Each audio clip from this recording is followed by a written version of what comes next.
Hi friends, तो एक बार फिर से स्वागत है हमारे सोनी टेक एजुकेशन चैनल पर। जैसा कि आपको पता है कि मैं एजुकेशन से रिलेटेड वीडियो आप लोगों के लिए लेकर के आते रहता हूं। तो जैसा कि पता है कि 2022 का हम लोगों का क्वेश्चन जो होगा फिजिक्स का, जो अब मोस्ट इम्पोर्टेंट क्वेश्चन होगा। आप एग्जाम में बैठोगे तो उस क्वेश्चन की तलाश है कि 2022 में यदि बिहार बोर्ड की तरफ से आप फिजिक्स के एग्जाम में बैठते हो तो कौन से प्रश्न आपके लिए बेहतर होंगे और कौन से क्वेश्चंस आने के ज़्यादा से ज़्यादा चांसेस हैं। तो इन्हीं के बारे में मैं लेकर के आया हुआ हूँ आज आपको। आप कह सकते हैं most important question subjective for class 12th BSEB Bihar school examination board. तो समझ गए होंगे कि आज के वीडियो में मैं आपको क्या बताने वाला हूँ। मैं बताने वाला हूँ कि 2022 में भौतिक विज्ञान का जो प्रश्न पूछा जाएगा वो सजेस्टिव क्वेश्चन मैं आपके लिए लेकर के आया हुआ हूं। यदि वीडियो अच्छा लगेगा तो लास्ट में लाइक कीजिएगा और एक कमेंट कीजिएगा। मैं हर वर्ष बच्चे को अपना एक क्वेश्चन सजेस्ट करके देता हूं और मेरा वो सजेशन लगभग 80 से 90% के बीच मैच करती है। समझ सकते हैं कि हम जितना बताते हैं वो लगभग 80% मैच करती है। तो मैं ऑब्जेक्टिव भी पढ़ा रहा हूँ आपको। 2 क्लास में मैंने बहुत सारी चीज़ें बता दिया था। आज ये तीसरा क्लास है। इस क्लास में मैं आपको आज डील करूंगा कि सब्जेक्टिव क्वेश्चन में से कौन कौन से क्वेश्चंस आ सकते हैं। चलिए हम चलते हैं अपने मोबाइल स्क्रीन पर और आपको हम दिखाते हैं आज का सजेस्टिव क्वेश्चन। आज का पहला प्रश्न रहा ये, विद्युतीय द्विध्रुव तथा विद्युतीय द्विध्रुव आघूर्ण क्या है। ये आप लिखोगे तो आपको समथिंग एक नंबर या 2.5 नंबर आपको इसमें मिल जाएंगे। उसके बाद विद्युतीय द्विध्रुव के कारण किसी बिंदु पर विभव यानी कि विद्युत विभव आपको निकालना है और इसके क्षेत्र के लिए व्यंजक प्राप्त करें। तो इसके क्षेत्र के लिए एक व्यंजक होता है, विद्युत विभव और विद्युत क्षेत्र के लिए एक व्यंजक होता है। आपको इसका इलेक्ट्रिक फील्ड जो है जिसको हम लोग कहते हैं, इसके लिए एक जो है कि व्यंजक होता है। आपको इसको लिखना है। चलिए नेक्स्ट क्वेश्चन जो है वो है विद्युत स्थैतिकी में गॉस के प्रमेय को। जी हाँ, गॉस के प्रमेय, ये बहुत ही गॉस थ्योरम बहुत इंपॉर्टेंट है। इसको लिखना भी है और सिद्ध भी करना है। 5 नंबर का प्रश्न है, केवल लिख के छोड़ देते हो तो समथिंग 2 नंबर आपको मिल जाएंगे। पूरा बना डालोगे तो 5 का 5 मिल जाएगा और इसमें गलती नहीं होती है क्योंकि ये कोई हिंदी और हिस्ट्री नहीं है कि कुछ लिखो तो नंबर कट जाएगा। कुछ नहीं, आप सही लिखो तो 5 का 5 आपको मिल जाएगा। अगला क्वेश्चन है आवेशित चालक। जी हाँ, आवेशित चालक आपको पता है कि आपका एक होता है आपका चालक जो कुचालक होता है। तो आवेशित चालक मतलब कि जो कि आवेश में आवेशित होता है कि ऊर्जा क्या है। तो आवेशित चालक की ऊर्जा क्या है इसको बताना है।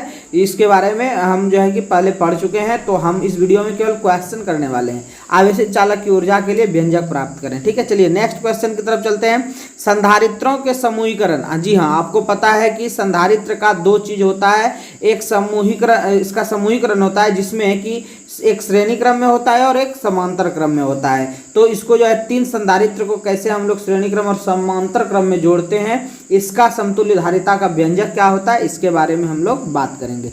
चलिए नेक्स्ट क्वेश्चन है फैराडे का नियम और सत्यापन। ये बहुत ही इंपॉर्टेंट है। Verification of Faraday's law. Faraday's law बहुत ही इंपॉर्टेंट है। ये क्वेश्चन बार बार पूछे जाते हैं। चलिए नेक्स्ट क्वेश्चन की तरफ चलते हैं। किरचॉफ के नियम। जी हाँ, ये तो बहुत ही इंपॉर्टेंट है, हर वर्ष लगभग पूछे जाते हैं। किरचॉफ के नियम को लिखें और समझाएं तो आपको यहीं पे 2.5 नंबर लगभग मिल जाएगा। साथ ही साथ इनके नियमों का उपयोग करते हुए व्हीटस्टोन ब्रिज के संतुलन की यस, आपको व्हीटस्टोन ब्रिज को बताना है कि एक जो पुल बनती है व्हीटस्टोन ब्रिज, ये बहुत इंपॉर्टेंट क्वेश्चन है। चलिए नेक्स्ट क्वेश्चन की तरफ चलते हैं। Biot Savart law. Yes, BSL law, ये बहुत ही इंपॉर्टेंट है। BSL लॉ ये हर बार पूछा जाता है। BSL, बी से बायोट सावर्ट नियम, बायोट सावर्ट के नियम, इसके बारे में किसी लंबे सीधे धारावाही तार इसके और साथ ही साथ धारावाही कुंडली के कारण किसी बिंदु पर चुंबकीय क्षेत्र का व्यंजक प्राप्त करना है। ये मोस्ट इंपॉर्टेंट है। आप लोग यदि कमेंट करोगे तो मैं इसका सॉल्यूशन भी लेकर के आप लोगों के लिए ले आऊंगा। जो विद्यार्थी नहीं पढ़े हैं उसको मैं बताऊंगा। चलिए नेक्स्ट क्वेश्चन की तरफ चलते हैं। ट्रांसफार्मर क्या है, ये आप 10th में भी पढ़े होंगे डायनेमो के बारे में, तो इसका थोड़ा सा अलग है। ट्रांसफार्मर क्या है, बट दोनों सेम ही है, बट यहाँ पर डील करना पड़ता है। बस इसके सिद्धांत हो गया, पहला 1 नंबर बनावट, 2 नंबर कार्यविधि, 3 नंबर इसका वर्णन करना विस्तार से, उसके बाद दक्षता क्या है 4 नंबर और उसकी उपयोगिता क्या है 5 नंबर के प्रश्न है, सभी चीज को लिख डालिए जो चीज जानते हैं। और एक बार ट्रांसफार्मर के बारे में पढ़ लोगे, मेरे कहानी को पढ़ लोगे, मेरे बताए हुए बातों को समझ लोगे, मैं आप कमेंट कीजिएगा, मैं आपको ट्रांसफार्मर का टोटल चीज बताऊंगा ट्रांसफार्मर क्या है। चलिए नेक्स्ट क्वेश्चन की तरफ चलते हैं। संट क्या है, जी हाँ ये बहुत ही इंपॉर्टेंट है। गैल्वेनोमीटर में संट होती है, तो गैल्वेनोमीटर तथा संट से प्रवाहित धाराओं का व्यंजक निकालना है, जिसका कि यूनिवर्सल संट क्या होता है उसका भी उल्लेख करना है। तो संट बहुत ही इंपॉर्टेंट है। संट के बारे में यदि आप नहीं जानते तो मैं आपको संट का पूरा डिटेल बताऊंगा। चलिए नेक्स्ट क्वेश्चन, लेसर क्या है, ये क्वेश्चन बार बार पूछे जाते हैं। LASER लेसर, ये फुल नेम होता है। चलिए क्या होता है फुल नेम, डिटेल मैं नेक्स्ट वीडियो में बताऊंगा आपको।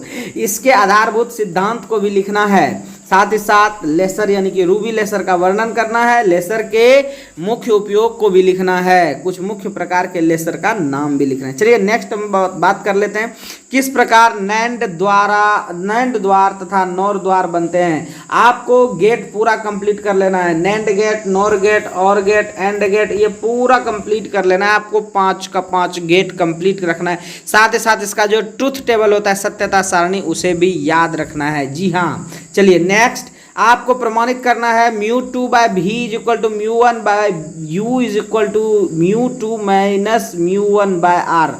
सॉरी यहाँ पर देखिए थोड़ा सा मिसिंग है, μ2 by v minus μ1 by u is equal to μ2 minus μ1 by r, ये आपको सिद्ध करना है। जहां पर u वस्तु की दूरी, v प्रतिबिंब की दूरी, ये बहुत इंपॉर्टेंट क्वेश्चन है, मैं आपको इसको पूरा जो है सिद्ध करके बताऊंगा। चलिए next, 1 by v minus 1 by u is equal to mu minus 1 बड़ी ब्रैकेट में 1 bye r1 minus 1 bye r2, ये आपको बताना है। म्यू लेंस के पदार्थ का अपवर्तनांक होता है, ठीक है। जिसको नहीं पता है, जो एकदम कुछ नहीं पढ़े हैं, आप मेरे इस वीडियो को ऑब्जेक्टिव और सब्जेक्टिव को पढ़ लीजिए, अभी भी मौका है और आप अच्छा रिजल्ट प्राप्त कर सकते हैं। और जो पढ़े हैं उसको यदि जरूरत है तो वो भी पढ़ सकते हैं। नेक्स्ट, स्पष्ट चित्र के साथ एक प्रिज्म पर आपतित किरण के लिए आपतन कोण, एकदम बिल्कुल सही बात है, आप 10th में ही पढ़े होंगे प्रिज्म।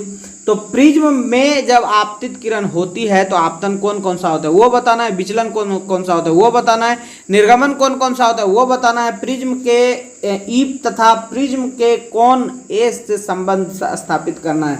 तो ये इसमें भी 4-5 बातें पूछ रहा है, पहला आपतन कोण, विचलन कोण, निर्गमन कोण, 3 हो गया, और फिर जो है कि आपका प्रिज्म के कोण के कारण, और एक चित्र बनाना है। तो ये 5 का 5 नंबर सभी अलग जगह, सब चीज लिख दीजिए, 5 नंबर मिल जाएंगे। अगला क्वेश्चन है, वर्ण विक्षेपण क्षमता क्या है 2 पतले प्रिज्मों के लिए वर्ण विक्षेपण रहित विचलन कोण, विचलन रहित वर्ण विक्षेपण के लिए शर्त। इसमें से 2 क्वेश्चन में से एक ही क्वेश्चन आएगा। ये आपका जो है कि ये वाला विचलन कोण जो हम लोग है, और यहाँ पर वर्ण विक्षेपण, या तो आपका वर्ण विक्षेपण आ सकता है या फिर प्रिज्म से आपतित किरण, तो दोनों इंपॉर्टेंट है, दोनों में से कोई एक आ सकता है, इसे देख लेना है। चलिए नेक्स्ट क्वेश्चन, हाइगेंस थ्योरी बहुत ही इंपॉर्टेंट है। हाइगेंस का तरंग सिद्धांत क्या है, द्वितीयक तरंगिका सिद्धांत को समझावे। तरंग सिद्धांत के आधार पर प्रकाश के परावर्तन अथवा अपवर्तन की व्याख्या करें। सबसे पहले हम लोग हाइगेंस थ्योरी क्या होता है इस पर बात करेंगे, फिर द्वितीयक तरंगिका सिद्धांत को समझाना है, फिर तरंग के सिद्धांत के आधार पर प्रकाश के परावर्तन और अपवर्तन की व्याख्या करना है। जी हाँ, हम इसका सॉल्यूशन भी बताएंगे। चलिए, तो ये हम लोगों का कुछ क्वेश्चन था, इतना क्वेश्चन आप कर लीजिए, सब्जेक्टिव कंप्लीट हो जाएगा। तो फ्रेंड्स, कैसा लगा आज का वीडियो कमेंट करके जरूर बताना, क्योंकि मैं नेक्स्ट क्लास में केमिस्ट्री का सब्जेक्टिव क्वेश्चन लेके आने वाला हूं, और हाँ, उसके बाद मैं बायोलॉजी का भी आपके लिए क्वेश्चंस लेकर के आऊँगा। मेरे चैनल पर नए हो तो चैनल को सब्सक्राइब कर लीजिए और बेल आइकन प्रेस कर लीजिए, क्योंकि मैं इसी प्रकार से कंटेंट आप लोगों के लिए लेकर के आता हूँ और आता रहूँगा। चलिए मिलते हैं अगले वीडियो में, तब तक के लिए टाटा बाय बाय।